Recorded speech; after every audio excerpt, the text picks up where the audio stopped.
دفاع جو غزہ میں کر رہی ہیں وہ بہت شرمناک ہے. ہمیں اسرائیلی ڈیفنس فورسز کو اب سے ڈیفنس فورسز کی بجائے اسرائیلی آکوپیشن فورسز کہنا چاہیے. اسرائیلی آکوپیشن فورسز کا مکروہ چہرہ ہر آئے روز دنیا کے سامنے عیاں ہو رہا ہے.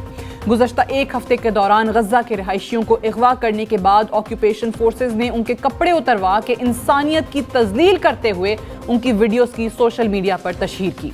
اسرائیلی آکوپیشن فورسز نے نہ صرف انسانیت کی تذلیل کی بلکہ اسرائیلی عہدیدار آکوپیشن فورسز کے اقدامات پر مغربی میڈیا پر بیٹھ کر دفاع کرتے ہوئے بھی نظر آئے. اسرائیلی وزیراعظم نیتن یاہو کے مشیر مارک ریگیو نے انسانیت کی تذلیل کی ویڈیو کا انتہائی شرمناک انداز میں دفاع کرتے ہوئے کہا کہ it's the middle east and it is very hot here. یہ مشرق وسطیٰ ہے، یہاں موسم گرم ہوتا ہے، ان کے کپڑے اتارنے میں کون سی بڑی بات ہے. CIA کے سابق انٹیلیجنس آفیسر لیری سی جانسن نے ایک انٹرویو کے دوران اسرائیلی آکوپیشن فورسز کی طرف سے جاری کی گئی ویڈیوز کی کلئی بھی مکمل کھولتے ہوئے کہا کہ کیا آپ کو پتا ہے کہ یہ اسرائیلی کتنے اسٹوپڈ ہیں. ان کو ویڈیوز کا سارا معاملہ سٹیج کرنا پڑا. میں بتاتا ہوں انہوں نے یہ کیسے سٹیج کیا ہے. انہوں نے 2 ویڈیوز ریلیز کی. پہلی ویڈیو میں ایک ہی آدمی نے اپنے بائیں ہاتھ میں ایک کلاشنکوف پکڑی ہوئی ہے جس میں میگزین نہیں تھا، جبکہ دوسری ویڈیو میں وہی آدمی مگر اس بار رائفل اس کے دائیں ہاتھ میں تھی. یہ کوئی سرنڈر نہیں تھا، یہ ویڈیو سٹیج کی گئی تھی اور یہ مکمل طور پر اسرائیلی حکومت کا پروپیگنڈا تھا. بہتر انداز میں کہا جائے تو اسرائیلی پروپیگنڈا میں ان کا نکما پن بھی واضح تھا. سوال پیدا ہوتا ہے کہ اسرائیلی حکومت کو ویڈیوز کیوں جاری کرنی پڑی. 1973 کی جنگ سے لے کر اب تک اسرائیل دنیا کو ایک کہانی سناتا ہوا نظر آ رہا ہے. اسرائیل نے گزشتہ کئی دہائیوں سے دنیا کو بتایا ہے کہ وہ مظلوم ہیں اور فلسطینی جھوٹے ہیں. یہودیوں کی جان کو فلسطینیوں سے خطرہ ہے.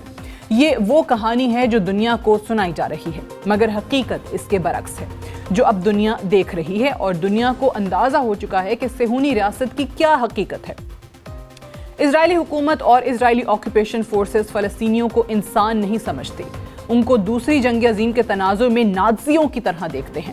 امریکی کرنل ریٹائرڈ لارنس ولکرسن کا کہنا ہے کہ اسرائیلی وزیراعظم نیتن یاہو اسرائیل کی تاریخ میں سب سے ظالم حکمران ہیں جس سے ایڈولف ہٹلر سے تشبیہ دے سکتے ہیں. گزشتہ 2 ماہ کی اسرائیلی پالیسی سے واضح ہو چکا ہے کہ اسرائیل فلسطینی عوام کو غزہ سے باہر صحرا میں دھکیل دے گا اور اسرائیل کو روکنے والا کوئی نہیں ہوگا. صحرا میں رہنا بہت مشکل ہو جائے گا. وہاں نہ کوئی ہسپتال ہوگا اور نہ کوئی مدد پہنچ سکے گی. 7 اکتوبر کے بعد سے پیدا ہونے والی صورتحال کو اگر دیکھا جائے تو دنیا صرف شور مچائے گی، ماتم کرے گی اور حقیقی معنوں میں کچھ بھی نہیں ہوگا. CIA کے سابق انٹیلیجنس آفیسر لیری سی جانسن کا مزید کہنا ہے کہ اسرائیل اگر فلسطینیوں کو باہر نکال بھی دے گا تو دنیا کچھ بھی نہیں کر سکے گی. بزنس ایز نارمل چلتا رہے گا. مزید کہا کہ ترکیہ کو ہی اگر دیکھیں تو رجب طیب ایردوان اسرائیل کی گیس روک سکتا ہے.